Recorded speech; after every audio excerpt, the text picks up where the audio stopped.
Go. It's gone. It's going, stone's gone. On, we're on. So, Good afternoon. Good afternoon. I expect it to be quiet today, this afternoon. Right. Talk amongst ourselves. Exactly. All bets are off. Right.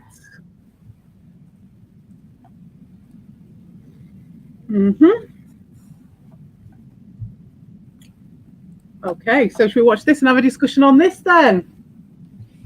Yes. So today, hi Luke. Good afternoon. Oh, Luke. I'm just getting it up so I can see just getting it up. So I get it up. I know. So today we're doing Everest again. Yeah, Everest today. All right. I can see the chat now. Because they've done updates. Man, I wanted to be on from the 1st of May to do this, but unfortunately, obviously things have been happening, haven't they? So it took my mind off it for a couple of weeks. So things escalated, yes. Things on Everest. Things ascended into the death zone. So there we go. So we'll watch. I noticed so far there's been a group that's successfully gone up and got back down. Without, Go on. Is that go on then. Go on then. Yeah, then. Is that? All right, go on then. It better be good. We'll have to set up a special email for this kind of thing. No, not around here. No, you don't need any of that. So what we're going to say is we're going to look at. They were saying that there's been 50 summits up to now. That's what I saw. So let's go. Let's see what's been going on. Mount Everest is like a ticking time bomb. That's what we said, weren't it? About to boil. Water is building up heat, and now with only about 50 successful summits on Everest in the season, well into the second That's half, very true, Luke. there are hundreds of 15 years down below for the weather conditions to improve, so they too can have an opportunity to get to the top. I have an interview today with Angela Benavides of Explorers Web, who's going to talk about the conditions up there. But more importantly, so after we've watched the interview, we're going to look at her website and see if we've got any more updates, because I've been meaning to do that for months. We're going to talk about Mount Everest in general. Has the collective soul of Mount Everest been hijacked? What's changed over the years? Now are these thrill seekers and people who are going after world records going at the expense of Sherpa and high-altitude workers who are literally losing their lives in order to help those people make their dreams come true? We're going to look into that first for a couple of stories that are Ron. The 8,000 meter peaks and beyond. Firstly, 2 Mongolian gentlemen disappeared attempting the mountain without oxygen or any Sherpa support recently. Oh, yeah. There's no word of their whereabouts. Ron timed you out. Made radio contact with base camp as they left Sunday Camp just 4. gone. 7:30 p.m. on Sunday. They planned to reach the summit the next morning, but they never contacted base camp again. They have been outfitted by 8K expeditions. Hey, and only base camp logistics, if you will, services. From 8K expeditions, they said they were confident in their skill and strength. They told us they were professional climbers and needed no Sherpa support. According to the Everest Chronicle, 8K expeditions actually offered them their guides for free, but the gentleman... Yo, Red Bull. Quest. This is a very dramatic thing. I champion people who endeavor to climb Everest. Yes, Red Bull, look at this. We've got updates. Updates, mate. Updates on now. There's 2 people missing since Sunday already. Yes. A couple of the stories that are taking place in 8,000 meter peaks and beyond. Firstly, two A bird with Mongolian big breasts and a gentlemen tight pussy. disappeared attempting the mountain without oxygen or any Sherpa support recently. Would you do that? You'd have to be a whereabouts. fucking hell. You'd have The to be gentleman so last made determined. radio contact with base I camp like the as little they Boy Scout. were 7:30 p.m. on Sunday. They planned They're probably to reach they're the probably summit goners, these the guys, next I'd morning, imagine. but they never contacted Goners. again. They had been outfitted by 8K expeditions and had hired only base camp logistics, if you will, The services. question I think from of 8K when something like this expeditions. comes up is you think, have they done it before? Have they ever done Mount Everest before, these guys? You know? Are they like, or have they just gone for the first time and decided to do it with no oxygen? They said they were confident in their skill and strength. They told us they were professional climbers and needed no Sherpa support. According to the Everest Chronicle, 8K expeditions actually offered them their guides. Oh, get the for chopper, free, all but the right. gentleman turned down the request. It's a very dramatic thing.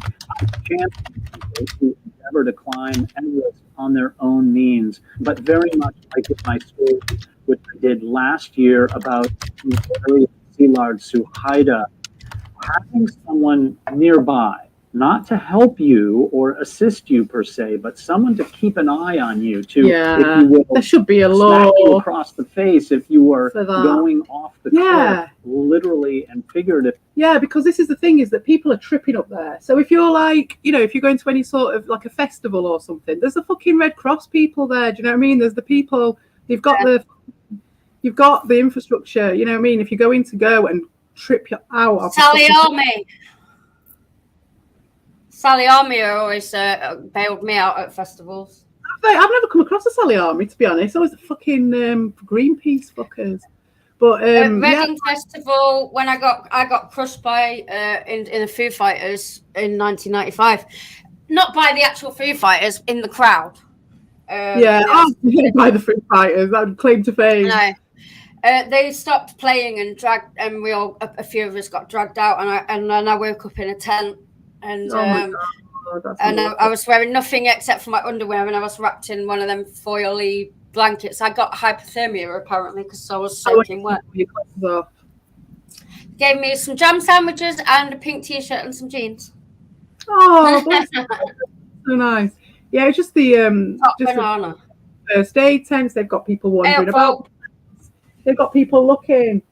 Hey, Volt. I watched. It must have been your white account that was blocked there. See, you're not banned. Told you. Hey, I tell you what, Vol. Heavy Metal Game will be crying if he sees this. We're talking about his favorite person in the world. We're talking about his master, aren't we? Here. Oh dear. So so my point is that, like, how can you just send a load of people up a fucking mountain to, you know, they're going to be tripping balls, you know they are, and then you know they don't even have the most basic of people looking after him, like he's saying, just like a referee. Do you know what I mean? Like at different points, just keeping an eye out, just someone who's just sat there. You know what I mean? And just, I suppose it's too cold. But who knows?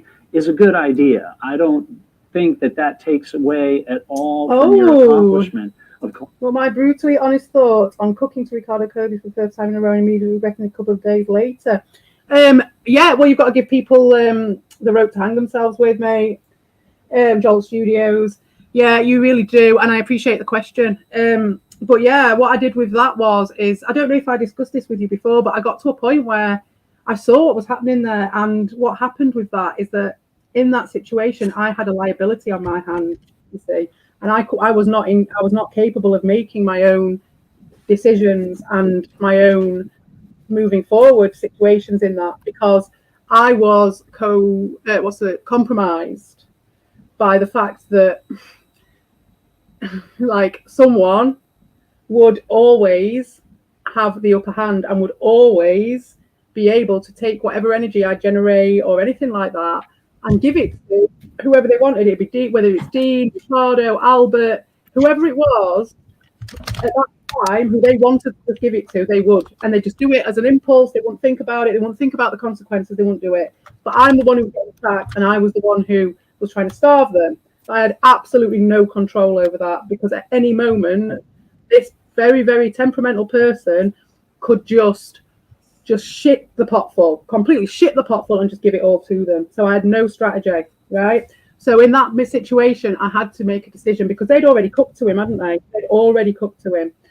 And I had a choice of, at that time, trying to align with, I tried to stop Ricardo. I tried to stand my ground at that point. I tried to stand my ground. Then he responded by saying he wasn't going to talk about me anymore, right? So he gave me what I wanted, which was better than what I would have got to do. So I had to make it in this situation that I'm in, where I'm in a bit of a vulnerable position. I had to measure that up. Because I'm not like you guys, I don't have a penis, and it really does make a fucking difference, right?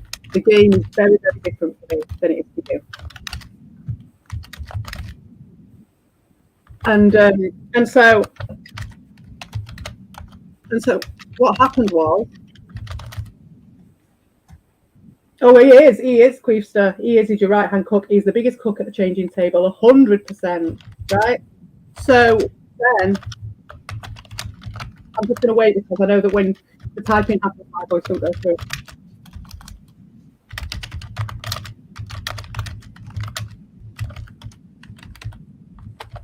Go on, then. Let's go. Let's go.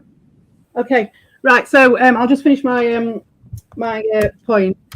So what I was, my situation was that I had to make that decision then, whether or not, you know, who I was going to give my energy to, because I had to make that choice to have any control myself. If I didn't, then someone else would give it for me, and it would never be in my favor, right? And that I knew that. So I had to decide. So I stood up to Ricardo, and then, like I say, he gave me what I wanted.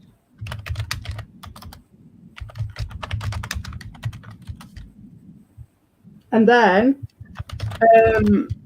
yeah, he can. And then he turned on me, you see. So because I'd made my strategy very clear, I decided to just be very, very clear about my strategy with him. So he knew I wasn't cooking to him. He knew that I had a strategy. He knew that I thought he was the smaller one of the two narcissists. And therefore, if I stood up to him, then I'd only have one to deal with afterwards. So I thought it was a strategy, considering the very compromised position I was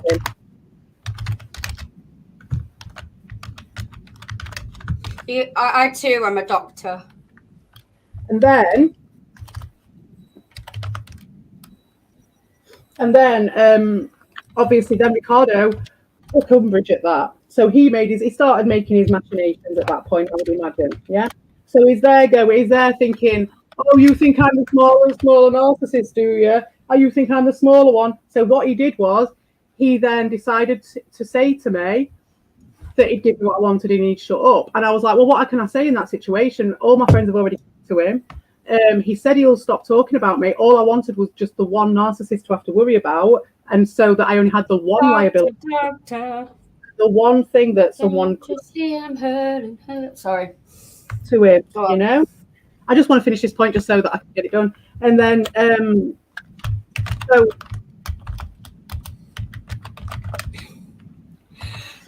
it didn't work exactly. Well, it couldn't work. It couldn't work because I underestimated Ricardo.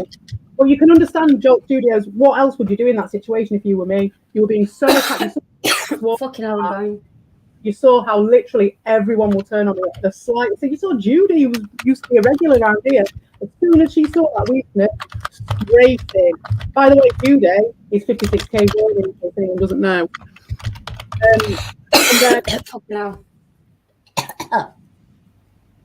So then my strategy didn't work, yes, because what I just underestimated the absolute depths that Ricardo Cody was into, and he is worse than being TV. And it's just that he was so much more hidden because he's so much more disgusting.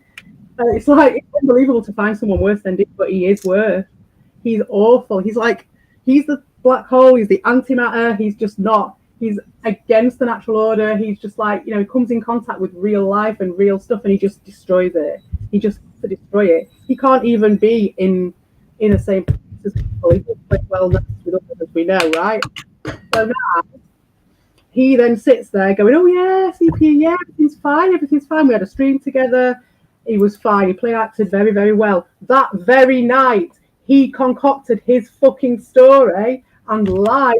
I never expected this, you see. That's the thing, Joel Studio. I was very stupid. I underestimated him, and I definitely underestimated the depths to which he would sink. I did not expect that someone would front out a lie to that level and carry it on to that level. And he's still fronting it out now, and they all fall for it. They're all going with that lie. They're all saying that I'm the one who kicked off at Ricardo and I had to go at him and he had to block me. But that was an entirely set up thing. We all went to bed after the stream. Everything was fine. I was like, okay, things have evened out. I've only got the one narc to worry about. And then in the morning, this entire fucking little charade that he's concocted fucking went, and then he did what he did. He knew exactly what he was doing. He knows how to manipulate people, and I feel so sorry for whoever been fucking married. Jesus Christ. So yeah, that was my more questions on that. I will clarify that is what happened there. I tried to avoid a very shitty situation where I had literally no control over it. I really didn't. Like, I could take what I wanted. I could be in control of my own content, be in control of my own channel, but at the end, whenever they wanted, they could just take what I'd done and give it to Ricardo. And they've done it. I mean, they did it to Alt account. They did it on the fucking Candice thing. Anytime it's something they don't want and they're having a mare, they'll just take that head of steam and they'll give it to Ricardo. And it was mainly Ricardo always, and that's because he's very manipulative and he's got people in his pocket. Right. Yeah, who gets the chopper right? So the community I'm in, I do realise the community I'm in. I have been in a very long time. Off the fucking banana boat for some reason. I've been around for a very, very long time. I know this place, right? The reason I'm in this place, dinosaur time. I'm in this place is because it's interesting and it's amazing, and people. You see, I was saying in the stream earlier, when there's no money around, fucking it all up, you get to see human nature. You know what I mean? It's not just this fucking bullshit. Have you been in real YouTube? Have you been back in there? Have you seen what it's like? Like, there is absolutely no way I'm going in. It's a cesspit. Yeah, but when it comes to, there are standards. There are still standards, even in this community. And they have been, because if there weren't standards, they wouldn't have been pushed by that psychopath so obviously. And they have been, haven't they? So if there weren't standards, they would have been pushed. And obviously, and it was kind of like, what I saw about this place is it was kind of like a bottled anarchism. And it's kind of been turned in, it's being terraformed now. It's being terraformed by that fat vampire into homogeny, into a very, very slow slope going back into real YouTube world. And it's very sad to see. So I've been fighting against that. And that's what it is. So this street is like, it's not psychopathy, it's about narcissism. It's about the fucking psychopaths who will step over people to the mountain. And so I try to analyse that and make it sort of back it up with some of the marks that we know, to show a bit of an example or something like that. The thing about this, the reason why I started doing it, is because I needed to respond and I needed to sort of put my words out about the things I've seen, because I'm looking at the videos about narcissism and then I'm, so my conclusions and things like that, I wanted to air those, but I was mistakenly trying to starve them and trying to control them attacking me. And what I realized was it was completely not in my hands. I was a power piece for someone else and they were utilizing me. So I had to get out of that, you see. So it wasn't that I regretted. Do you know what, Joel? What was it called? Jolt Studio. Do you know what? I never regretted it. I never regretted that. But what I did regret. Hello, Timothy. Timothy Bramborough. Delete. Timothy Bramborough. Ricardo is having a pokey bum wank over Danny Dolphin. That one could be pinned. Who was Timothy Brandworth? A nobody, an absolute piece of shit. Nobody. Yeah, Fair nobody. enough. Okay then. Right, let's So- go. Let's go. I'm just going to finish off that I did not regret that. What I did regret is actually trying to make friends with him in the first place. Yeah, it's a full festival of strange people, which makes it what it We is. all make mistakes. I've done dicks. the same with dickheads in the past. Like, I work with people who are who've got autism and things like that, and it's like, yeah, you've still got standards. Even when people got autism, you can still be a dick. You can still be rude. You can still, even within those really expounded and really extended standards, there's still a level of what trolling is. And when you've got one person with a mental and then crossing the fucking line. Yeah, one person with a mental health issue who's wanking everywhere. That's very, very different. Very different. This is what I'm trying to show people. Imagery. Between those things. The imagery of that was just wrong. But it's the truth. That's what they do. I know. Hey up, Donny Dolphin. Hello, Donny Dolphin. Mm-hmm. If you're Dawson, you're going. I'll tell you that now. No, Right. Vol, he's not a quack, and you have got a problem with him. You're jealous of him. Right. Come on then. Let's go. Climbing without Sherpa support or supplementary oxygen. But I'll ban you, Vol, if you carry on. Death With a troll reported fest. on the 8,000-meter peaks was on Makalu this past week. Sherpa Oh, right. Yeah. in support of an expedition that was geared toward putting somebody on the top of Makalu who was also in pursuit of a world record to climb the 14 8,000 meters peaks. So yet another without skilled oxygen, person died. fast- Is that now? Just recently? Yeah, this is the Workers first were person who literally- died. Oh, right. Okay. So Confirmed dead, but you've got those other two who disappeared. So that's one definitely down and two possibly so far. Probably. I'd say two probably Yeah. and one definitely. Two Mongolian guys and then from their own team, and they went up on their own with no support. And then this guy who was supporting a fucking knock. Need we look much further than Tonga last year? So the fucking Andy Sherpa Pittman. died helping two other individuals in pursuit of a world record to become the first woman from North America to climb all 14 8,000-meter peaks. This Sherpa who lost his These life knocks on as well, you know, when they come was a down the fucking highly mountain, they don't even experienced fucking Sherpa. acknowledge that these people have died for him. They don't even acknowledge that these people have helped him out or anything. Right. Lakpa No, just Tenzing, step over them and then take selfies for fucking TikTok. And it's the same, as above, so below. Irvin on the It's the north same, side. it's the An same. We're amazing down on the individual, fucking strong, terra firma. charismatic, great personality, somebody everyone respected. Oh. He was in our film as well. That's what I'm Lost on talking about. He's Everest. like, I he's first obviously, heard he's been from very Jamie experienced, McGuinness, very who's fucking quite upset, skilled who's known person. Lakpa many years. Nice hat. One of the things And that he's just seemed to fucking, you know, for the spark sake a of little some bit of fucking rich curiosity idiots. was that the Follow. expedition outfitter notified the world about the great success of everybody reaching the summit, but it was days, actually several days, before they mentioned anything about Lakpa Tenzing Sherpa having That's lost his disgusting. life. In fact, Lakpa's family didn't learn about this until they read about it on social media. That is just not a good trend. That's horrible. What What are these people like, man? Weekend, there was a Look summit how push, and unbelievable. Climbing the Seven Summits, which is Mike Hamill's company, released some absolutely Mark Hamill? spectacular photographs from of Everest that We're are talking Mike about not Hamill. beautiful. Little did anyone know that high winds were moving in. So this is and this so, year's. as Angela will say in her interview a little bit later in this video, dozens of climbers had to turn around in very high winds, perilous conditions above the balcony and up toward the hills. Oh, at least they turned around. That's a new one. They don't normally turn around. They just keep going. Some of the Oh, I don't matter. It's notable 5 things o'clock. that are taking Fucking pissing place it on the down. Let's get up that particularly mountain. the Fucking change unbelievable. in what's really happening on the mountain. Here we are, the middle of May, only 50-something summits on Everest.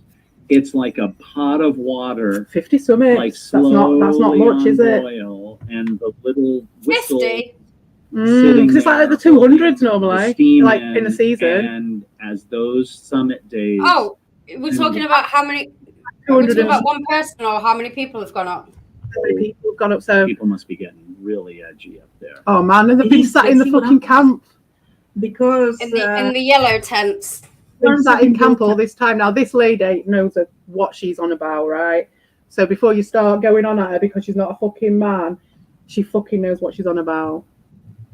And because this there was a weather window weekend, and it was supposed to be a long one, but it didn't. But it turned out that the jet stream went down, or whatever the winds of the.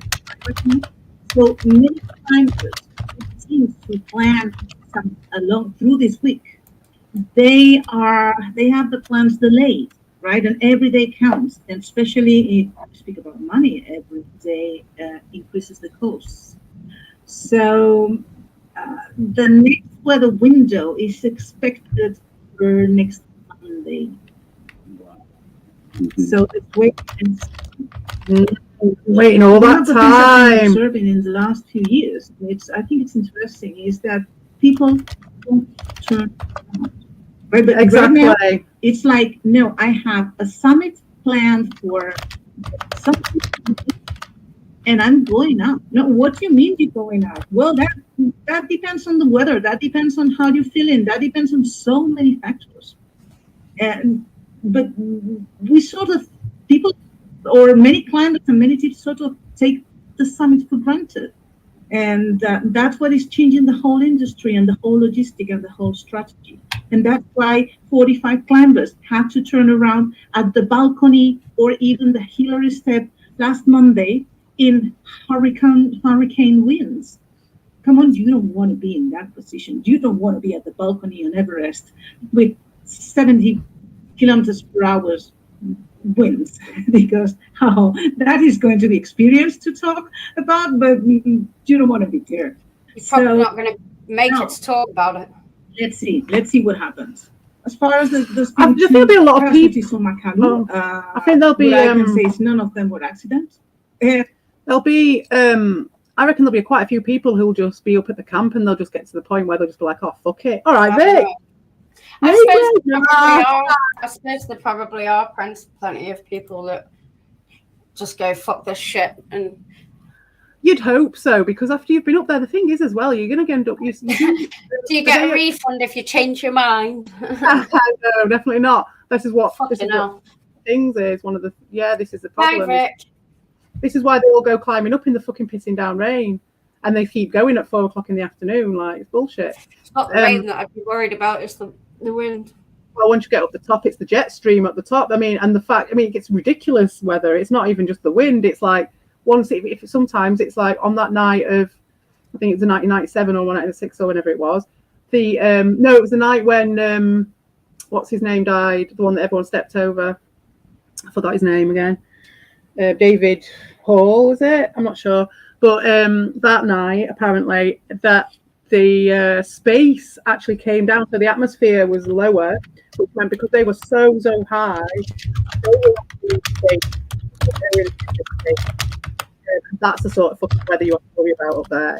It's ridiculous. I mean, you can see why people do it, because it's unbelievable, isn't it? Like, but yeah. So, did she say they're waiting on at base camp? Are they at camp 4, or what? Did she say? I can't remember. Because if they're up there, you can't stay up there forever, because I think, are you in the death zone in Camp 4? I think you might be. I think you're in the death zone at Camp 4. I think you might even be in the death zone at Camp 3. So they might not be down. They might go all the way down to the bottom to base camp. And they'll probably be at the base camp, won't they? But I think even at the base camp, they can still get struck with altitude sickness. So eventually you're just going to have, you might have to just go. And you've paid like 200 grand or whatever to go. And then at the moment we are speaking, there are 2 missing climbers on Everest above Camp 4, right? Because they didn't report back. And I can't tell if there's nothing confirmed yet. Well, yeah, so what we know of 2 Mongolian climbers that do know that or Sherpa support, that they declined the offer by UK Expeditions to help them at least with some kind of backup Sherpa support. And so they said they were climbers and didn't need any help. And it points out that just like the story of Szilard Suhaida, who had nobody watching over him, and being without oxygen on its own right. He was on his own entirely, that guy. Having nobody standing by to at least. That was a really sad one. That is, he just disappeared. You're 50-50 almost. Going alone without oxygen with no one to keep an eye on you. As you say, I've been covering. Now the question is as well: is that a narc thing to push it to that level? Or is that just human nature to want to push something and be more extreme with what you're putting your body through, or is it wanting to be the best, and not settling for less than the best? Who knows? Not so long ago, that was the key of the game. I mean, it was a dangerous game. Right, and that's why the decision making, the risk assessment, the experience, and the skills, and the physical and mental capacities were so important, because it was your life on stake, and no one could keep yourself alive. Right. So, what can I say about these Mongolian climbers? That's the key. No, sorry. This is something. This is a debate that takes, but it's probably in the. That's very rude, Paul. That is a very rude thing to say, because I think their English is absolutely fantastic. She lives in fucking Spain. She's Spanish. It's a second language, and I think Ricardo's, as much as Ricardo's a disgusting piece of shit, his English is fantastic. It's great. It's not bad at all. It's better than my Spanish. I can tell you that. Yeah, much better than my Spanish. God.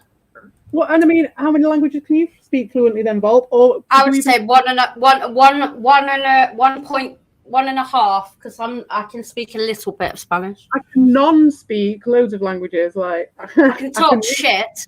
I can read well. So that counts. I can read Latin, and I'm learning Spanish. I can get there. There was another one. Remember that I was doing. Yeah, so Bolt, you don't even speak on voice. So what can you fucking say? Of all the talking that and all the changes that we are seeing, what we are seeing is that what we understood for high altitude mountaineering, it's over in Nepali cosmos. That's it. Hablo un poco español. That this is over. Estoy aprendiendo. Into some kind of industry of experiential tourism. Interesting. This is interesting as well, because of what I was saying earlier to Jolt Studios about how things get terraformed into homogeny by psychopaths by pushing the boundaries, and that's what's happening here. And I mean, my original thing was that maybe evolutionarily you had to become a psychopath to get up the mountain, sometimes under really extreme conditions, and that's how they end up leaving people behind and just carrying on walking. And some people like fucking Sandy Pittman, like going through people after people after people to get her up the mountain. And so I always thought it was that, but actually maybe it is just that some groups have come in who are psychopathic.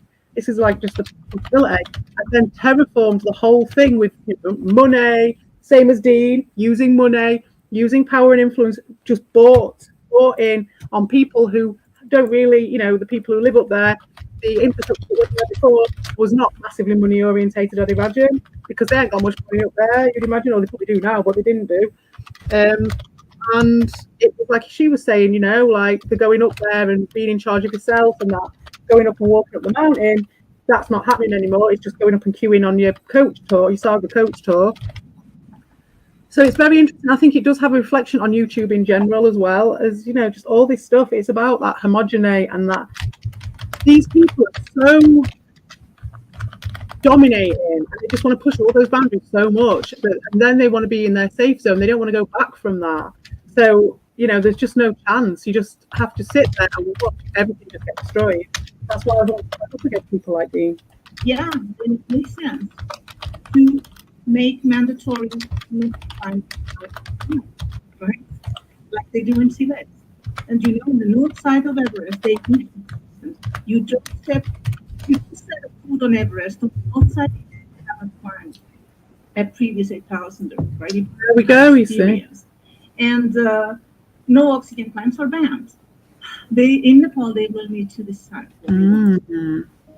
These are the 9 professional things. She is. That is exceptional insight, because that's one of the things we're talking about a lot this week. It's almost as if Everest itself hasn't changed, but the soul, if you will, the collective soul of... This is what I'm talking about, get to the chopper. This is what's happened to us, right? This is what has happened. You've been here since the start, right? You know how it's changed. This is how this has changed. And it's because the soul of the collective. Soul of the collective has been changed and reduced. And I've got the arsehole took over. And this is, and I've got absolutely, and this is the thing that's pissing me off, is I've got absolutely no problem with trolling, troll fest. I think I've held my own up until this point. I really do. I think I've proved myself. And I think when people come in and it's all right, calm down, dear. It's just us blokes having our private locket room chat. Don't get upset. You're like, okay, but you're not talking to me. You're talking to some random idea of me, because if you knew me, then you'd know I've been here forever, and I've fucking proved myself, and I've stood up to these guys, and I've shut down fucking people, and I'm not scared of trolling, but what I don't like is people pretending shit. And the reason they're getting away with pretending this shit is real trolling, when it's absolutely not, is because of the changing of the soul, the changing of the collective, the reduction of standards. And when I say reductions of standards, I don't just mean that we've got a bit fucking hairier and a bit edgier. I mean fucking Patreon, fucking bullshit, like and subscribe bullshit coming from Dean TV. Individuals, if you will, on the big group stage has changed. It's almost like it's a social media selfie destination. Mongolian guys who disappeared without oxygen. Honestly, I hope that they're okay. I'm not optimistic about that, but I would like to hear about people trying that. And if we make it for everything, we really just it's over. Let's put it that way. The soul of the mountaineering community has it's over. Yeah, there's no goal with them. Just another thing I'd like to add, and it's also linked to the deaths on Makalu. So let's say we get these 2 Mongolian climbers, we get them a Nepalese guide, right? What would that mean? Would the guide have turned them around? Would it have the authority? Would it put them into trouble? Was the Nepali guide supposed to save them both by dragging them down the mountains? Look, one of the things I think it's also need an urgent debate. It's the role, the challenges, the working conditions, and even the perception of the Nepalese people 100%. Working on the mountains. I'm less and less comfortable with calling them ethnic group. There are hundreds of people working in the mountains right there, from the Sherpa community, from the Gurung community, from the Bosa community. They're workers. They're doing their work. Yeah. Some of them are guys. Some of them are. I always thought it was weird that they named the guys after some others. The guys after their thing, but then was it you? Sherpas? Yeah, it's the name. It's actually the name of their. It's their culture. They are Sherpas, so then this is the name of their. They called they're actually called Sherpas, but it means shepherd. Yeah, so it's kind of an ambiguous one, because I get what she's saying, because I was a bit like, it's weird. Well, they are. It literally means mountain people. They are, they're shepherds of the. Yeah, but I mean, so would his wife be a Sherpa, wouldn't she? Because she lives on the mountain, but she's not going to take anyone up a mountain. She's got babies. Like their culture is based around taking people up mountains as well. They've been doing it for fucking 100 years. That's it. It's not that long. Yeah. I don't know how long they've been fucking charging people to go. I don't know how long the fucking Tibetan government have been charging people to go. Everest, though, you know. Yeah, she's just been on about it. So it's like at the beginning, like you could go. I was busy talking rubbish in other languages in the chat. Sorry. Oh, there you go then. I'm not paying attention. Pay attention, class. Skills enough to that. We saw that in Pakistan, and in Nepal they are more experienced, but there's still a long way to go. Right. So, what was the guide, the Nepali Sherpa, supposed to do with these two climbers, who allegedly said that they needed anyone at their side? And what they said, that they didn't need anyone. We had another. These are the guys she's talking about, the Mongolian guys, and they went up with no oxygen and no support. He's saying even if they have had support, what would he have done? But I think it would have been better than nothing, because, like the guy says, if you're tripping balls, you've got someone to hit you on the back and just be like, "Come round," and at least that. You know, it might not solve it. It might not fix it. But was that because they were Mongolian, and that was it assumed that they had fucking like climbing? I mean, presumably they probably did have climbing experience, but it doesn't actually prevent you from, getting into trouble. You know, lots of experienced climbers end up dying. Yeah, that's it as well, and just having a little bit of a navigation aid as well, because they're mountain all the time, aren't they? Yeah, but I don't know. I mean, is it worth risking the life of a Sherpa if someone's already experienced? Pardon? Is it? But like we were saying, they send these Sherpas up there with hundreds of people. Oh, shit. I don't know how to get you out. Oh, unhide. Oh, I've done it. Sorry, mate. I hid the Queester. I didn't mean to. It's this knobhead here I want to get rid of, but it obviously popped up as I was doing it. And I got rid of the wrong person. Sorry, Queester. You've been reinstated. I hope it didn't delete all your messages. It probably did. Never mind. Sorry, Lima, what were you saying? I was saying that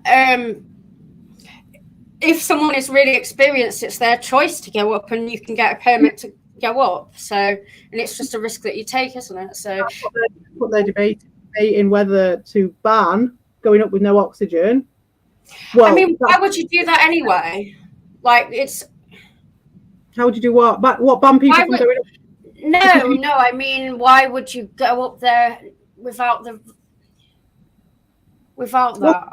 Well, because people are challenging themselves to a higher level, and they want. And she was saying about high altitude alpinism or whatever it's called. Well, I suppose, and I suppose if people that already live in mountains, you assume that they have that experience. But even the most experienced climber can end up dead on a mountain. That's just how it is. I don't think that's as bad as like these large groups. I mean, it's sad, but at the same time, it's not as bad as these massive groups of wankers going up, is it? It's a tough one. Because, like, I don't have beef with professional climbers climbing because that's what they want to do. I have beef with people that just do it for clout. I agree with that, but there's a secondary debate as well, which I don't think these guys have touched on yet, but they might do. And it's that there are some guides that go up without oxygen because they're wanting to challenge themselves, and it's just how they like to climb, and they're very, very experienced. Yeah, and that's the choice that you make, and if you end up dead, it's on you. Yeah, but if you're a guide, as long as no one has to go up with you, and as long as no one fucking has to come and drag your body down. But at the same time, that's your choice. If you're an experienced climber, I don't have a problem with experienced climbers. I have problems. I have problem. Well, I don't know. I mean, you can die on any fucking mountain. You know what I mean? It's not just Everest. There's always a risk. It's the mass. It's the profiting from it and people doing it en masse and climbing over bodies and things like that. Yeah, exactly. But what they're talking about is how when you're that aspect of it is gone. That's what they're saying about the soul changing and the collective changing is as it becomes more and more terrified into this thing. psychopathic thing, basically, and run by money, completely run by money. Very similar. I think this is a great analogy for YouTube, you know, and especially our little corner of it. And so, especially when you consider it, how it began and what it was like before. Yeah, and like you know, video responses. Can't and all have that anything nice. Well, exactly. Well, no, that's very true. That is very true. It's the fucking Romans. So, like, it's just one of those things. Like, these things do move on, and they evolve, and everything changes. But the homogeny side of things, the flat homogeny, I don't think that's a natural thing. I think that's a plagio-climax. And that is being created by the unnatural influence of money. And then it's wielded by people who are outside. Exactly. Because if you look at how YouTube was right at the start, and now it was very creative and people just doing all sorts of things. Now it's all focused. Now it's just people it's a business focus, and the creative side is a lot more rare. And you're not going to see the creative side because they don't get pushed in the algorithm because of the this is why I'm here. The monetization. This is why I'm here, you see, because in this area where we are now, it's the last vestiges of creation. You have got creativity here. You've got response videos. You've got responses to responses to responses. You've got like a full conversation. You've got people caring about. I'm saying people caring about the chat. I'm not actually talking to you. I will in a minute though. You've got people giving a shit about the chat. You've got people giving a shit about the comment. And there's the last bit of it. People like Dean are going to destroy it because they are threatened by it. They do not get anything from it, apart from when they get to stir shit. But what they're doing constantly is trying to bring down all the creativity and anyone who's getting higher. And it's not just Steve. We've got a few more others that have showed their fucking faces in the recent days. So it's full of that as well, which, again, it just makes it more interesting for me. I'm still going to call out Ricardo fucking Cody Cook as a fucking disgusting, twat-flapping, estrogen-ridden, toothless old bastard, you know? But it still makes for an interesting situation. I'd much rather be here, even with fucking Heavy Metal Gamer, the fucking piece of shit, worst person in the world, biggest cook for Darius going. You just, with his own mental health issue, wanking all over everybody with his fucking pathetic hobby channel, which is obviously just about his ego and just about him wanking everywhere. He's not about actually entertaining himself because he's a fucking narc. So yeah, like Queefy poodles. I'd rather have, even with that though, I'd rather have that than happy clappy, happy birthday fucking YouTube. I'll tell you that. Who died? I don't know what happened because there's no information. The only thing I know is that it was not an accident. He didn't fall. It was not an avalanche. It was not a broken rope. It was not a static falling, right? The guy died. Yeah, people die in the mountain. And that's what everybody's saying. And that's what is interesting. But then what is going to happen with the family? Yeah. So what is going to, is in which circumstances this guy died? And I always have the same question. If this guy had been a foreign client, would have happened the same? Perhaps, yeah, why not? There's a possibility. But I would like to be more sure. And that's one of the challenges the Nepal mountaineering industry has to tackle now. I mean, as soon as possible, right? Conditions for the Nepalese workers, for the local, it's their own country, for the local workers have to be improved. Yeah, here is a group of Sherpa high altitude workers, perhaps is our new term. Boom, one of the best Sherpa in the industry is dead. Yeah, exactly. Just had their funeral service and there's a cremation and now they don't have a father. Mm-hmm. As you say, was there oxygen enough for like a Sherpa? Yeah. Mm-hmm. 20 hours. These guys know. These guys know what the fuck went on up there. They know how it goes down. Yeah, because you can't. You're only going to be able to carry a couple of bottles up the fucking mountain, aren't you? It's like £8 each or something, I think. Yeah. Not if you're on maximum flow and you're sipping oxygen from Camp 3. Oh boy. And we're talking about Mount Kamloops, right? Yeah. And they spent more than 24 hours, nearly 2 days in Camp 3, waiting for the wind to go down. I'd love to hear your comments in the section. So please do share your thoughts. for. That's not the first time I've heard of that, you know. That is not the first time I've heard of people just having all the fucking Sherpas oxygen. Endeavoring to get to oh, right. Okay. in the world, as well as the other These fucking bastards, man. that there's no more harm. I mean, it's terrible, isn't it? That the country just lets their own countrymen get used by these narcs. It just shows the people in charge are narcs as well. Thanks for watching. Do somebody a good deed. Don't ask for anything in return. Make the world a better place one step at a time. Peace be with you. So are we going to look at that website now then? Yeah, we can do it. If I've got to put it up, but I've got to make a quick phone call because I've got to make sure. Okay, I'll entertain the chat in the meantime. You all right to entertain the chat? Do you want to put something up? I can just, I don't know, I'll just put a picture. I don't know, I'll entertain. You can get them to explain this history here. There's a bit of lore here about Volp's escapades in the Darius Truxton army when he was this giant cook and his right-hand man and overly supporting. And look, you're doing it again for Deed. So he's doing the same thing that he did. He's doing for Deed. I'm good. I think I'll just entertain. Unless Volp wants to talk about that. Things that never happened. Indeed, that is so true. That is Volp all over. Right, guys, I'll be there in a minute. Well, it's your choice, guys. What would you like to talk about? Now I'm on the spot and I'm very tired. So yeah, this is why we could do with a DJ right now, couldn't we? You see.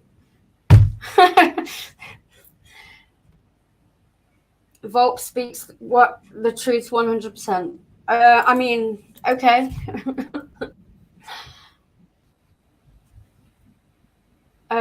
I can't put anything on the screen either because I'm not in charge of that. Or can I? I don't know. No, I don't think so. I don't think I can. There was a time when Volp was against Daddy Queefy, but he crawled back. I don't know who Keats is, by the way. I've heard his name a couple of times in the chat today, but I have no idea who that person is. I only know some of the lore. How do you feel knowing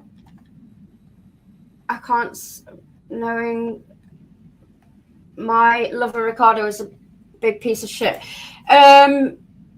I don't really feel anything because I don't know him and I've got no horses in that race, but I'm sorry for you. What kind of content I am on this channel? Well, I only just nonsense. I'm just here to support CPE and chat here. So I on my channel we're doing more silly stuff like doing tier lists and probably retro cartoony stuff like that. But I don't really have a plan. Keats is Darius. Oh, okay. Okay. That makes more sense now. Okay. Indeed. Wonder what will last. You're good for needs our support. Your channel is what I meant. I don't know if you no, I don't have a plan. I'm just here to hang out, really. I'm not trying to like go anywhere with it necessarily. I'm not really bothered. I don't care for clout, so I'm just here to hang out and talk shit and have a natter. But I'm not getting involved in any communities. That community. I mean, I think it implodes and then regathers and then implodes again, and probably will continue to do so as long as people are self-obsessed wankers. But I don't know. I'm not part of the community, so I couldn't say. Yeah, I'm not going to join the community. I exist on the fringes of every community. Yeah, and how many times has it imploded and regathered? It's just that's what it does. They need each other. What are my thoughts on Carl? I don't know Carl I don't know Carl. I am aware of Carl, but I don't know. So you're asking the wrong person, because I don't have any horses in the race and I don't watch anybody's streams, really. I hop in and say hello and then piss off after like 30 seconds because I just can't be bothered. What are your thoughts on Carl?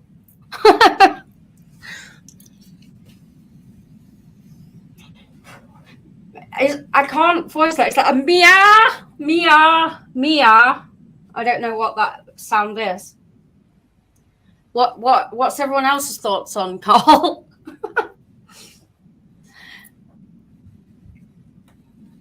Volp, have you given Carl any more advice? Are you a gamer? If so, what games do you enjoy? I do game. I'm a PC gamer. I enjoy Fallout, the series, but I mean the game series and the TV series. I'm currently playing Wolfenstein. And I like Red Dead Redemption. What else do I like? I tend to stick with one game and obsess over it for like years. So I have spent a lot of time in the Commonwealth. I have spent a lot of time in Fallout, about 2,000 hours or something. I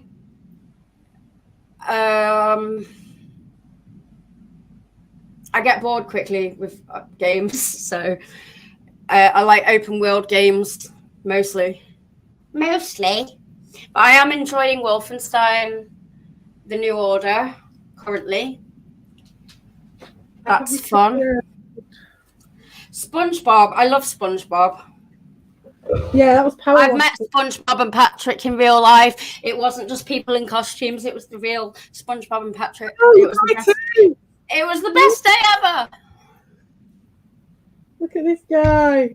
Hey up, Lord Maximus. Nice to see you. It's been a while. Lord Maximus. It's been a while. I hope you didn't. I won't listen to you. I will say. I don't know where they would send them to, because I don't think there's anywhere they could send them. I mean, so what we're looking at? We're going to go look at Explorer's Web, right?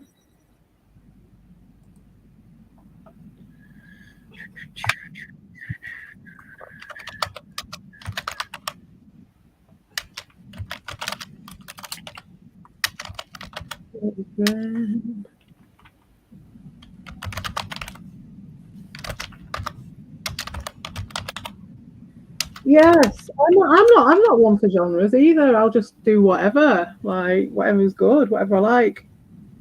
True. Whatever, isn't it? The next game that I'm playing is not like Fiber Twig. It's different. I can't wait to play it. I'm annoyed for that reason that we didn't get to finish it. We'll be on it by now. Oh, for fuck's sake. I've got to click all these things off before I can go on it. Hi, Nerd Boy. Hey, I do occasionally do a horror one, but there's not that many good horror games, and I'm not easily like phased, so I'm yet to play a horror game that scares the living shit out of me. I mean, yeah, I've played plenty of horror games. I find some of them a bit twisted, but I hate boring jump scare type games. It's fucking boring. I like more psychological stuff. Yeah. So what's next? What's next is this. What's next? Is this thing. And she's got 2 updates from today. So we've got, they found the missing Mongolian climbers. They found them. They look like 8K expeditions, obviously to clear their name. They have to, I don't know if that's part of their remit, that they're the ones who have to go and find them, or that they did it because there was all that about they thought there was possible neglect or something. Right. With that, whatever they were, the camping expedition team, 8K expeditions. They found the body of the missing Mongolian climber, Usukajul. I don't know if I pronounced his name right. Usukajul. Let's have a look. Patrol also turned up a second corpse that they believe is his partner, Pure Lakagavav. One was 50, one was 30. What? One was 50, one was 30. Which one's the 50-year-old and which one's the 30-year-old? How these two? This one's the 50-year-old. I don't know. I don't know. This guy hasn't got grey hair. This guy hasn't got grey hair. I don't know. I reckon it might be the other way around. You think? Yeah, because he's got like a chubby baby face, the other one. Both baby faces. Who knows? Who knows? What do you think, guys? Left or right? No, I haven't seen the new movie, Tomo. Wow, I didn't know there was one. I might go to the cinema to watch that. Oh, I didn't know there was one. Interesting. Ricardo gives BJs to get discounts off his flea market finds. Indeed he does. The good value Vaseline. Oh, yes. That might go up again on the community post, I think. Why not? Oh, Silent Hill was amazing. Yeah, back in the day. Back in the day? Definitely. The search and rescue Sherpa team found one of the climbers, and so they identified that one. They think it's the other guy. 8,500 meters. Let's have a look at the photo. Oh, it doesn't tell you where they found him, though. It just shows you the route. Where's it found him? They haven't said where. One body was found a bit lower down, right above the triangular face, but his identity seems to be verified. The rescue, oh dear, his identity still needs to be verified. I need to take pictures of the body before retreating in difficult conditions. So they weren't able to bring that guy back down. Yeah, he must have been in quite a bad way for his identity to have to be verified. It was only 2 days. Oh right, okay, I see. Right. Sunday when they went missing. So what are we on? Friday, so 5 days ago, is it? 5 days ago. They probably couldn't reach him then. Either couldn't reach him, or he'd land on his face, or he was mullered. No, but if they could reach him, it doesn't matter. If your face is, that's not a reason to leave a body on a mountain, is it? It's probably that they couldn't reach him. Identity still needs to be verified. You're right there. It's probably more likely. You are right there. Not going to leave I don't like his face. It's all Let's leave him up there. Let's leave him up there. His face is all smashed up. Okay, so this is what we want about. Everest Quiet North Side. Summit pushes begin, and that must be today. So it must have the windows open today. What a day to do our Narcissist. After teams received their permits to enter TNET, 2 of the 4 teams currently climbing on the north side of Everest have started their summit pushes. The experience will be very different from the crowded south side. Our summit push is on. We're starting in May the 7th from base camp, Lucas Furtenbach told Explorers yesterday. A Chinese team has also left for ABC today, heading for the summit. They have plenty of time to acclimatise since the ropes on the north side of Everest were fixed to the summit on the May the 7th. The Furtenbach adventure teams will go 1 camp per day, sleeping in an intermediate camp at 5,800 meters tomorrow, and then advanced base camp at 6,450 meters. Following this, they will stop at Camp 1 on the north. Can't read that. 7,000 and Camp 2 at 7,800 meters. Is it miles or meters? Meters, isn't it? Yeah, sorry. And Camp 3 at 8,200 meters. Mm-hmm. I can't remember at which point it gets into the death zone, but she's saying Camp 3 is definitely in it. I'm not sure about Camp 2. I'm going to look that up. So I can just see which one they come up. But basically, so if they're doing that, what are we on?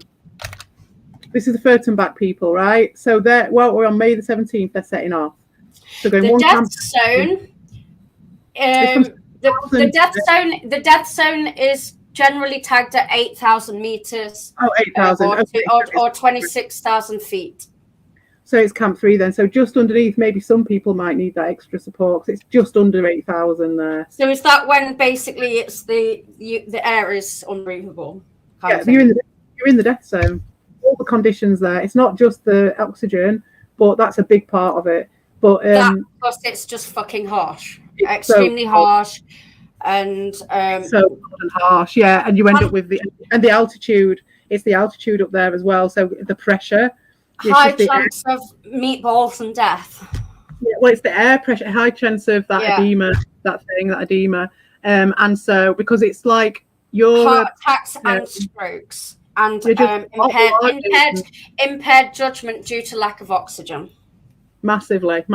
Yeah, that's what starts happening in the death zone. That's the problem. You become quite so ridiculous with the queue. You become a brain tart. So.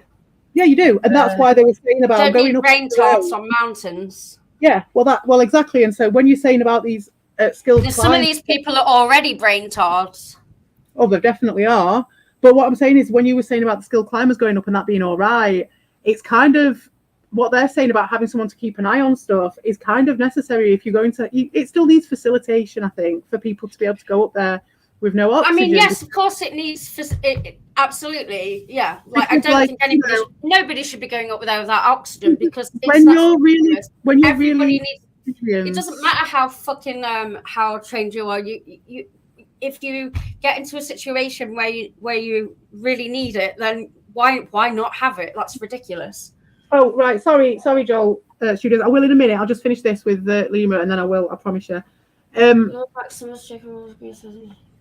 Yes, because it's like, from what I gather, I don't know about this stuff too much, but from what I gather, from what I've seen, even if you're really, really, experienced and skilled and everything, you can still come down with that edema, and you can still come down with altitude sickness, and you can still come down with loads of stuff that you don't expect. So I told you about The Mountain Man. There's a really good film which we could watch on a day when I'm not so pushed for time. Oh yeah, by the way, it's a half an hour notice. I've got to go at 5. That's when the kids descend. So it's going to change from me just chilling here to like full on kids in here at 5 o'clock. So when we've got a bit more time, maybe we should watch the Mountain Man's film if you fancy it. Would you like to watch a film, Lima? It's like about an hour or something. It's a long one. It's a film that one of the films that the Mountain Man made, and he makes good films.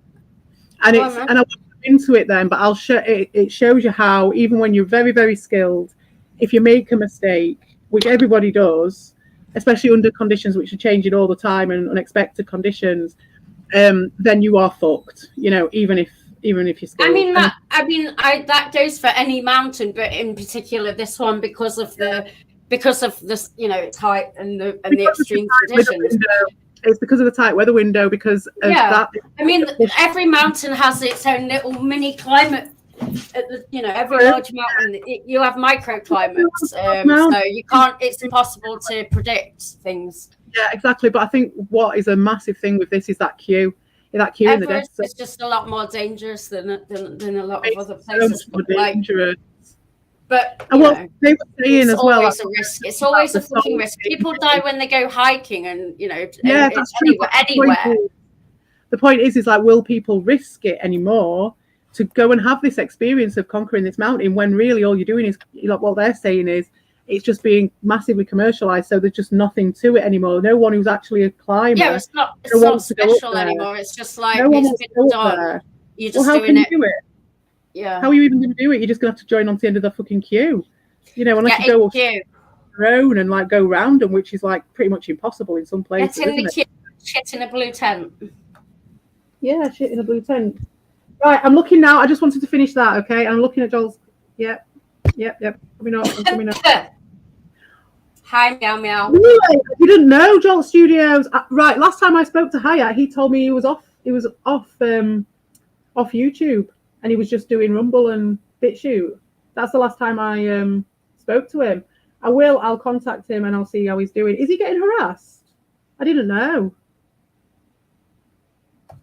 I know. Who's that? Oh, it's a friend of mine. Someone who used to come around. He said he told me last time I spoke to him that he wasn't on YouTube anymore, but he'd come on panel. Maybe he'll come on Sunday if I ask him. And we could ask him about stuff and see how he's going. It's an endless version. Donny Dolphin, I'm sorry Ricardo took evil. I'm sorry Ricardo took evil as well. We all underestimated Ricardo on that. We all underestimated him. And some people I've had my shit from it. Evil's got his shit from it to deal with. And at the moment, it's all singing and dancing, all nicey, and it's the primrose fucking path. But we all know what happens, don't we, with these people and how long it takes. Now, I think Ricardo will try and calypso Evil for a very long time, like he did with Doshin. Everybody else will have to watch their back, I think, because eventually they're all going to get picked off.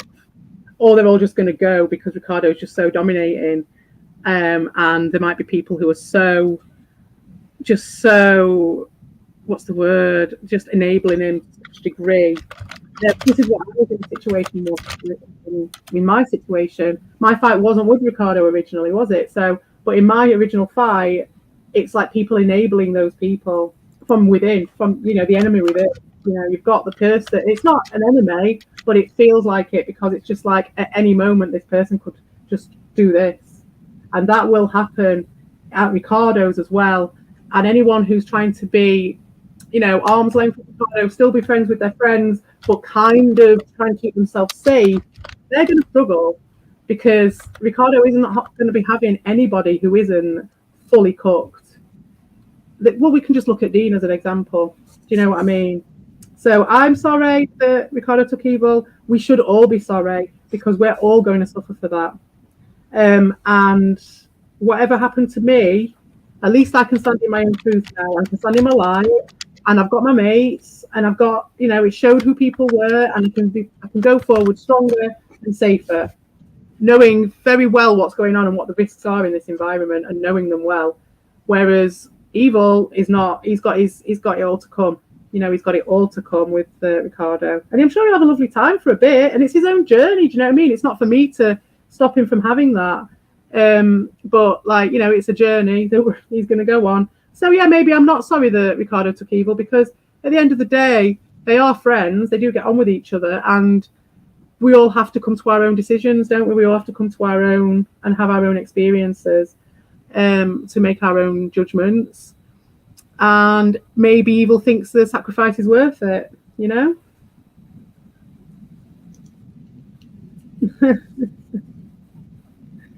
Leave the children alone. Lord Maximus is a choma, is he? Leave those kids alone.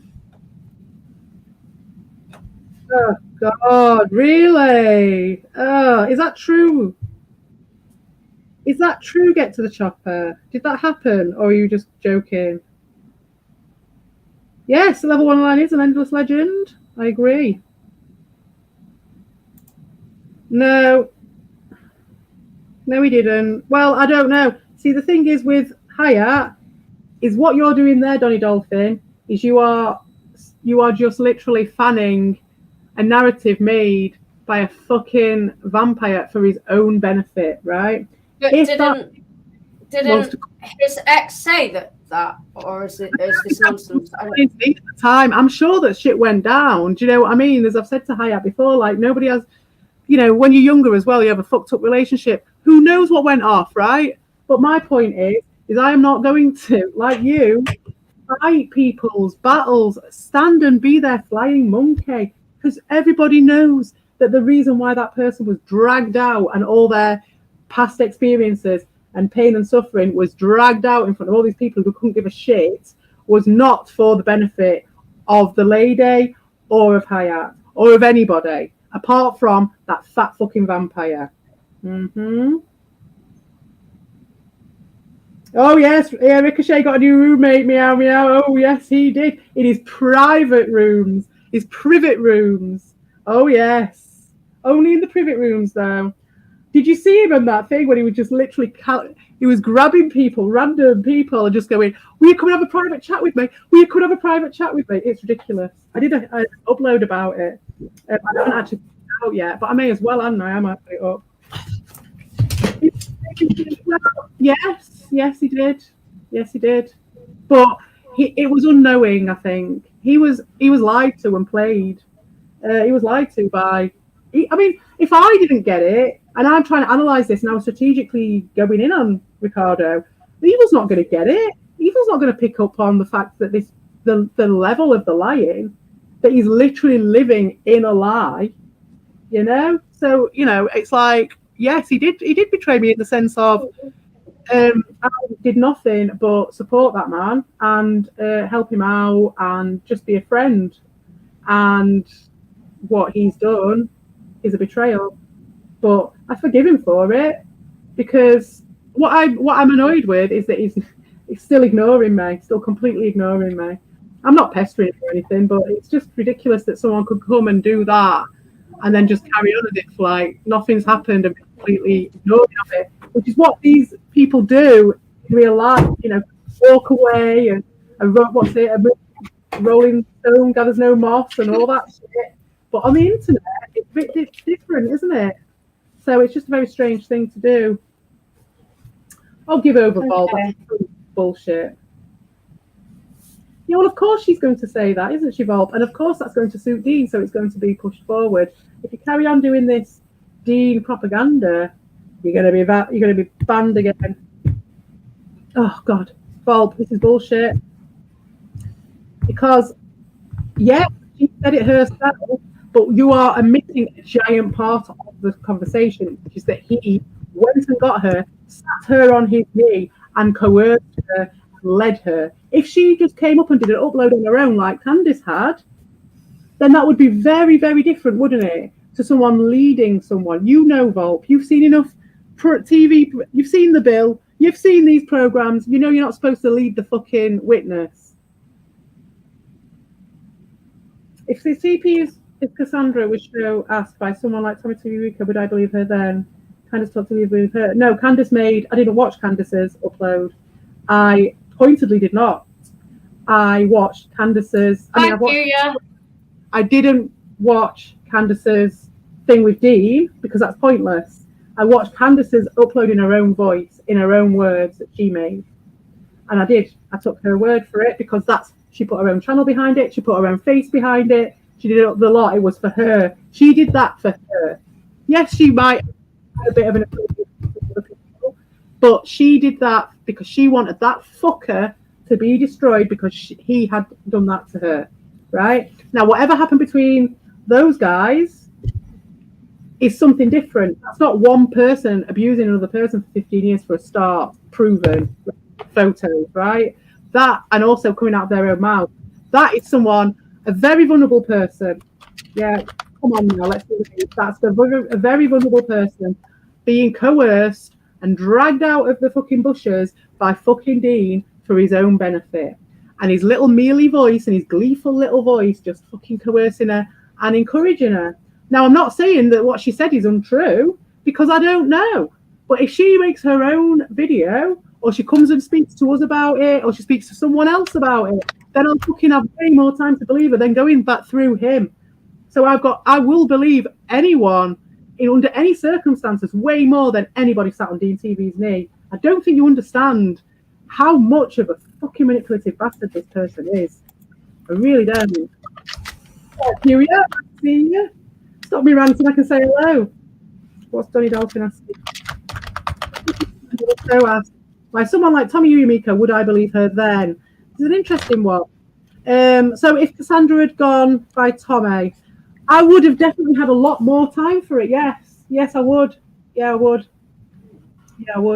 Because you've just got to look at fucking hell. Does people's past actions not mean anything to you guys? Are you all as bad as DT with his fucking Canadian gamer flip-flopping? Are you just going to do the same shit? Because, like, look back. Just look back with your own eyes and make your own decision. Like, look at that guy. Look at his purposes. What are the purposes behind the things? The purposes behind and the intention behind why people do things has a massive impact for me. So yes, if Curia was asking her, then for a start, I don't think Curia would get involved in anything like that in a million years. So for a start, there'd be a reason. There'd be a real reason for it, and it wouldn't just be trying to get one over and trying to hide behind yet another scandal to protect your own weak ass. Also, Curia has got a back catalogue of his own shit that he's made himself, not on the back of other people. He's never hidden behind anybody else. So of course, because you look at the past experience, and also I know Curia, so of course I would believe him more. Yeah? But also, I also know a little bit about what Dean's like, and that, as on the opposite, makes him way more unbelievable. So yes, I would believe Tommy and anyone who came through. Anybody else, even Albert. If he wasn't with Dean, because you see with Dean, it's just the fucking human centipede, isn't it? So it just keeps on going and keeps on going, feeds it all back to Dean. Same as everything feeds it all back to Ricardo on the other side. This is how they set it all up, because they're weak bastards. It's as simple as that. No, they're not all Maximus. Absolutely not. Plenty of reading of Candice with Dean. Well, I wouldn't know because I didn't see that bit, and that's why I didn't bother watching it, Lord Maximus, because that's the point. I won't watch anything that is fake pantomime shit. Like, all of his stuff is fake pantomime shit. When have you seen anything of Dean that isn't facsimile? That isn't him pretending to be someone else or pretending something else? When has he ever come up with anything true? Ever? Why can't you just, like, compare and have a memory to shit, like, you know? Yes, but that's a discussion for those guys to have. If they want to have it in public, then that's fair enough, and then we can make our judgment. Do you know what I mean? Statement analysis and shit like that. But you can't do statement analysis on a lead witness, you see. I've said that to you. I said I'm quite happy to get the statement analysis people in, and we can do that. But, like, we just do that with the material that we get through someone like Dean, because it's all true, it's greasy, covered in bait shit by the time we get to it. Y2K nerd boy. Inner demons. I think we've all got inner demons, haven't we? It's just whether we want to avoid it or deal with it. It's like we were talking about earlier with the broken, the unfixable thinking machine. You know, you can learn to live with it, or you can ignore it and bury your head in the sand, or you can, I suppose, in Dean's case, just make it your identity and then force reality to fit around it. Exactly, Q. You know, I really shouldn't. I know. Well, that's it. But if you were to do something like that, again, yeah, that's it. If you'd be very clear over your limitations and your biases, I think, because you are, like, you've just been clear and honest. So it's just a whole different ball game. Again, I really do think you're underestimating what this guy is like.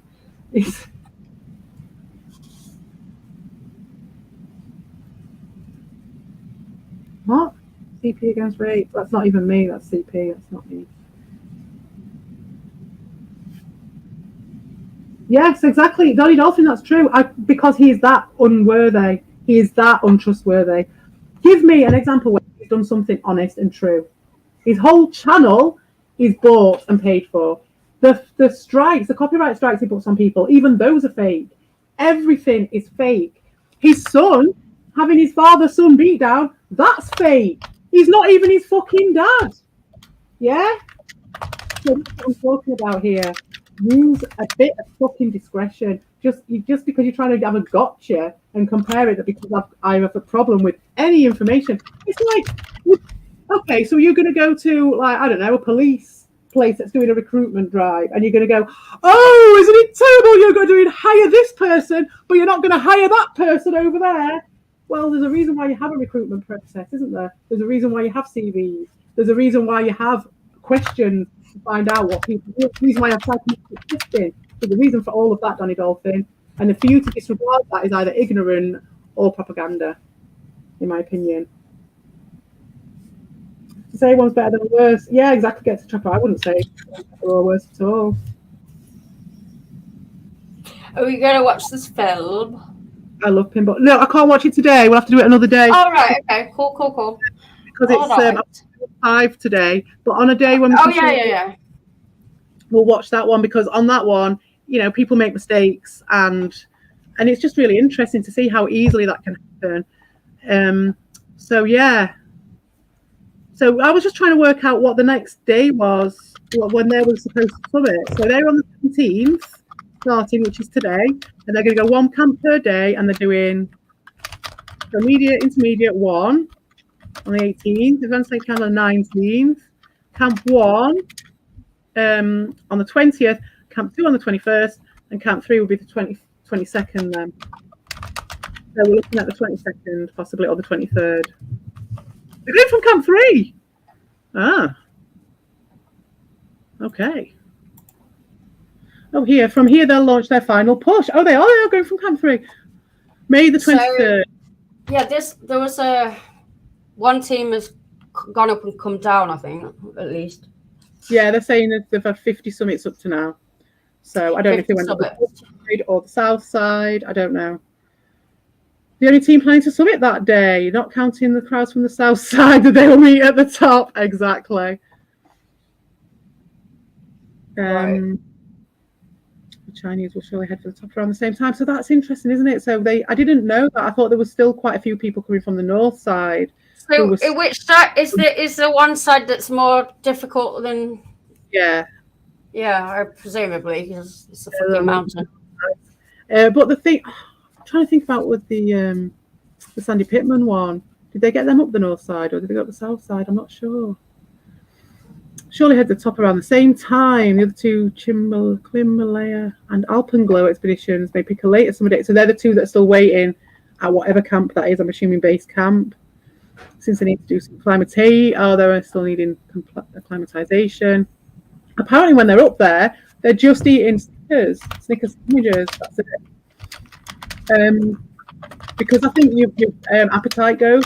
From my experience, from what it sounds like, it sounds a lot like extreme concussion for a lot of it, being in the death zone, because the brain's all over the place. Your appetite's gone, and you just feel sick all the time. So long delay in getting permits for Tibet. I didn't know about that this year. Interesting. Flash team, they acclimatise mostly at home in hyperbaric tents. Oh, that's such a cool idea. But that's the thing I thought that, like, with that guy, David, whatever his name was, when we were talking about going down the mountain in those 3 days he was sat up there, you're like, well, why didn't they bring up one of those hyperbaric tents for him? And that would have taken a few hours, and then that altitude sit would have gone. Yes, he might have been frozen solid, but his altitude sit would have gone down. But I don't know if they ever did that. It will take some 3 weeks. Honestly. Climbers made the best of their time and climbed Mera Peak in the Khumbu for acclimatization. Now they're ready to attempt Everest. So they're all ready to go. China Tibet side forbids no O2 climbs. I don't know about forbidding no O2 climbs. I agree with you on that one. I love these tents. Look at these beautiful tents. I love it. I love this picture. It's great. Getting fancy. And look at they cleaned it up. Those guys came and cleaned it up, didn't they, last year? I think it was. It was the army, wasn't it? They got the army in. Advanced base camp, this is. Oh, it looks fancy. It looks nice. It's a lot nicer than the pictures I saw of the ones from the years before. They're just hidden it all out of shot, and you could just see it coming here. All the shit and everything's just over here. All the toilets and all the shit. Meanwhile, Alpenglow expedition is taking a more relaxed pace. Teams are moving up to ABC over 2 days, today and tomorrow.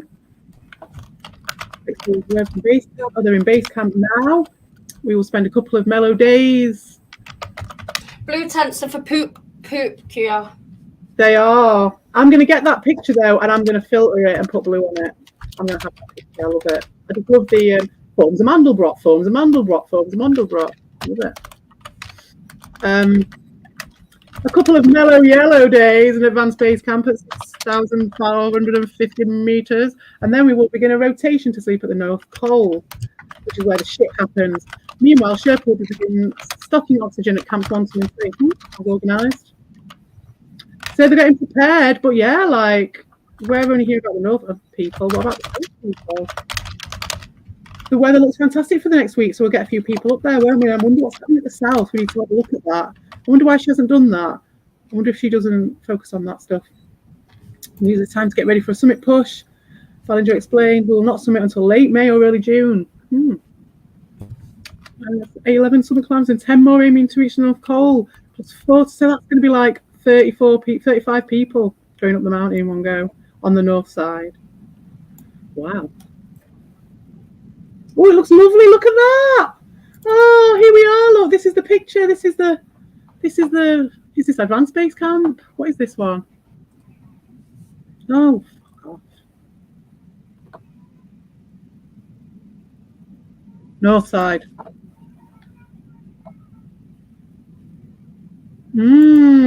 Cool. Very cool. And that's the end of that. What's this? Everest film will start Willem Dafoe. Oh, very nice. I like Willem Dafoe. Oh, the story of Tenzing Norgay. There is already a film about him, is there not? Oops. How can you cross the... Oh, fucking bastards. Tenzing. Isn't there already a Tenzing film? I went to see one at the cinema. Huh. Interesting. Maybe I dreamed it. Oh, this is gonna be sweet. When's this coming out? It's not even start filming it yet, so you know. Ah, maybe it was Mountain. Oh, I don't know, actually. I'm not sure which film I saw. It was an IMAX one that I saw. It was very good. Right, so I'm going to read the chat and then I'm going to have to go because everyone's going to be here in a minute. And I'll let Lima have a chat because I've just been talking shit for ages. I'm sorry. And then you can have a chat. Right. Okay. I don't even know where I am.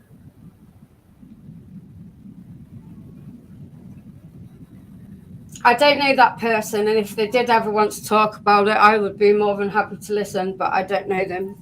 Exactly, but me too. Obviously, having been through horrible things myself, I'm always more than happy to listen to somebody that's been through something. Exactly. But you know, I don't know why they would ever want to talk to me because they don't know me. But exactly. Of course, I would always support anybody that needed to talk about something if they wanted to do that. I've said this many times. These people are just trying to get gotchas to try and get me. I don't know, to try and bring me down so that those fucking idiots on that side, like this Volt, really, like trying to get his fucking PSG bullshit the upper hand. It's just bullshit. Just like Jolt Studio said earlier, this week on what hasn't happened with Volt, like, you know. So yeah, exactly the same. I would definitely, if she wants to come on here, or even if she had put her own video. Yeah, exactly, absolutely, absolutely. I'm more than happy, but you know, it's just like I don't want to assume that somebody wants to talk to a complete stranger. That's all. Well, but if they did, then I'm more than happy to support and talk to them. People are assuming is that like this, you know, we're all like that and we all want to go and root around in people's past and bring them into their traumatizing experiences for our own gratification, our own titillation. Yeah. I mean, I don't necessarily, it might not be that they want to like do it publicly, but if they want to do it privately, that's cool too. Volt. Not everybody wants to make it public, you know. Don't go and drag her into it. That's my point. If she wants to do it, she can. Yeah. Yeah. I mean, you can chase it if she wanted to. If she wants to reach out, we're here. I'm so more than happy to open the door, but I'm not going to force somebody onto a public platform either because it might not be what she actually wants. Yes, She might need someone to talk to, but she might not want to do it publicly. How come I got what I got, and that Murray gets the fucking hero's welcome? How does that work out, Curia? Do you know what I mean? How the fuck did that happen? I'm not interested in the person that possibly did the thing, the hire or whatever his name. I don't give a fuck about them. I only care about the person that's been through it. So I don't care who that person is, and I don't want to talk about them. I'm there for somebody that's been through something, but I don't know who that person is, and I don't care. Yeah, well, but I'm happy to support the person that's been through it. The thing is with this, Lima, is that we don't know what the scenario was in that situation. I don't, because I don't know this person. I need to speak to them. You don't know who you're talking about as well. We're talking about two vulnerable people here. In a relationship when they were younger, and that's being exploited by Dean TV for shits and giggles, right? That's what we're talking about. It's not about whether or not we want to support this woman. It's about whether or not we want to make a circus out of these people. And these people do want to make a circus out of these people. And I draw a line at that. However, if this woman had a real reason and really wanted to bring this guy down, if she really felt aggrieved and she wanted to air her grievance, I would always platform somebody that wants to be platformed. But not someone who's not to go and drag her out. Yeah, she would benefit from talking to Lima. She would. Lima would do a decent job of it because she's got experience as well. She's not like Dean. But the thing is, Volp, the intention of it, the intent of it is bad. The intent, this is bad juju, what you're doing here. And I don't want a part of this. If she reached out to me, if she was like Candice and was like, this fucking bastard, I've got a way of getting this guy back, I'm going to go and do it, then fair enough. Not on your fucking back, Volp, you old grandma. Absolutely not. I won't do it. I will not have people just dragging people's, doxing their lives and dragging them out just for a gotcha. And I'll tell you something, Volp, is if she did come over of her own accord, then it would be a recorded fucking interview, and you guys would have nothing to fucking do with it, and I would fucking show it afterwards. And it's not about the views, it's not about the fucking getting a win over anybody else. It's about letting that person, like you say, you fucking hypocrite, you have got this is no reality behind it. Absolutely no reality behind this comment. Oh, sorry, that's not the right one. This one here, he don't believe this. He don't believe this. He's just saying it for a watcher. But you're right, though. She will benefit from it. And if she did want to, without your old grandma bullshit dragging her out of it, if she wanted to live her life and not be dragged into this shitty-ass community where you're just going to make fucking popcorn out of her trauma, you fucking piece of shit. Right? So if she wanted to, then I would set up a pre-recorded, like a recorded. Yeah. I think it's better to do something privately and not push somebody into jail unless they actually say that they want to do that. Privately, I'd be more than happy to talk to them. If she wanted to do it because she wanted to destroy Hyatt or whatever like that, but she's going to get a better deal with that with Dean because he's got a vested interest in doing so. Whereas my vested interest would be to help support both of these people to live with what happened. Yeah, and if that's the case, and if it was the case that other person was the perpetrator and a bad person, then that would come out as well, and then we'd have to deal with it. But I'll tell you something, you guys aren't going to know anything about it. This sort of shit is about her. Yeah, it's not about you. It's not about you being. Yeah, but Volp, look at you pissing all over it. Cass needs support. Maybe she does, but not fucker like you who ain't got nothing else in their life. So they're going to go and piss all over her fucking story and dance around in her shit, right? That's not support, Volp. That's you being an Extractor fan. That's you taking shit out on her ass. And I have not got time for that because you do it to everybody, all the women on here. So fuck off with this. With your bullshit straw man fucking arguments, right? I'm not saying she doesn't need support. And this is what you're doing here. Me and Lima have just said if she wants support, she can. If she wants support, why isn't she watching all these? I don't feel right talking about someone that I don't know and about her abuse on a public forum. Exactly. I don't think it's not my place to do that. So I think that we need to probably keep it more. If you want to tell her that she can reach out, that's great. Please do so. But I don't think we should be talking about somebody else's abuse. I agree. I 100% agree. Sake of your titillation. I wouldn't want someone to do that. I don't think I would want someone doing that about me, without me being there. So, I'm more than happy for her to reach out. But can we probably not talk about other people's abuse in public? Exactly. Do you know what, Volp? You've acted disgustingly. You can't It's okay. I'm glad that you said something about it, but just let her know that she can reach out. Okay. But he is a piece of shit, right? So, I don't have horses in that race, but tell her she can reach out if she wants to. That's all.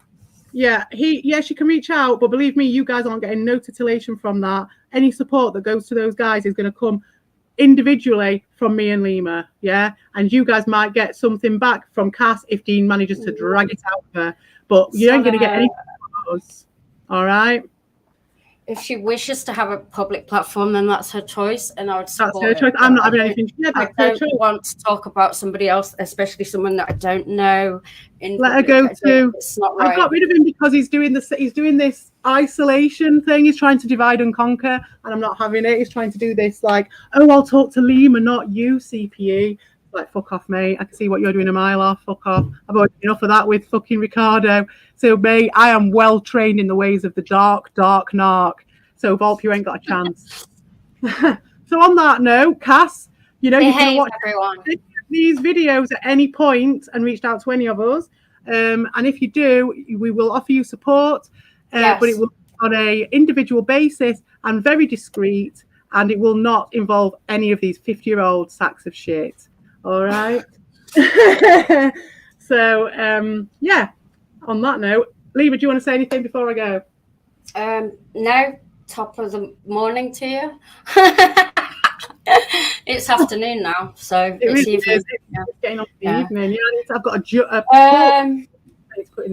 thanks for coming, everybody. In spite of any nonsense and things, it's always nice to see people in the chat. Oh, it's lovely. You guys are brilliant. Thank you for coming, and I appreciate your points, Walt. I do appreciate them. I don't appreciate Ricardo. It's valid. I just don't feel comfortable talking about someone else's abuse. Yeah, so just let her know we support, and she can approach us. That's all. You just kept on doing. It's blatantly obvious you're doing it for your own benefit because you want to put your name on it. Because straight away you were there going, "Oh, I was the one who went and got Candice," so you wanted to put your name on it. You're disgusting, Volp. Absolutely disgusting. It's not about you. It's not about you pissing all over someone's trauma. Yeah, he did. He's a manipulative fucker. I've got no problems with his questions, but his manipulations, I ain't got time for that shit. All right then. Cheers, Lima. Okay. Take care, everybody. We'll see you again in another Mount Narcissist. Yeah, we'll have updates as well. So it might be sooner rather than later. All right then. See ya. All right. Bye. Bye. There we are.